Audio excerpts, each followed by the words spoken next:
નમસ્કાર, આપ જોઈ રહ્યા છો યુટીસી ન્યૂઝ.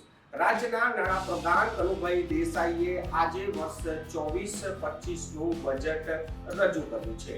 રાજ્યમાં હાલ બજેટની ચર્ચા છે, ત્યારે આપણે ગુજરાતના જે બજેટની જે ઐતિહાસિક કહાનીઓ છે તેની પર ચર્ચા કરીશું.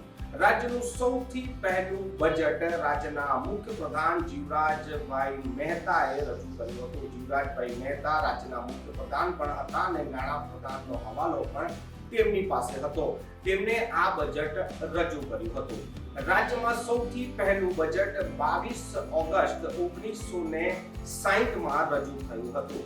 એમ તો બજેટ માર્ચમાં શરૂ થતું હોય છે, પરંતુ ગુજરાતની સ્થાપના એટલે કે મહારાષ્ટ્રથી જ્યારે ગુજરાત અલગ થયું હતું ત્યારે એક 1 મે થયું હતું અને 1 મે જ્યારે અલગ થયું છે ત્યારે 22 ઓગસ્ટે રાજ્યમાં પહેલું બજેટ રજૂ કરવામાં આવ્યું હતું.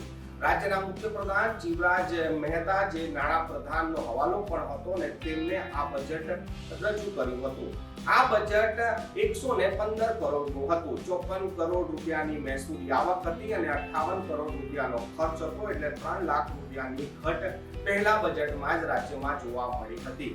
ત્યારબાદ બજેટની વાત કરીએ તો વજુભાઈ વાળાએ સૌથી વધારે વખત એટલે કે 18 વખત બજેટ રજૂ કરીને કીર્તિમાન પણ બનાવ્યો છે. રાજ્યના તત્કાલીન મુખ્યમંત્રી અને હાલના વડાપ્રધાન નરેન્દ્ર મોદીના શાસનમાં વજુભાઈ વાળાએ 11 વખત બજેટ રજૂ કર્યું હતું.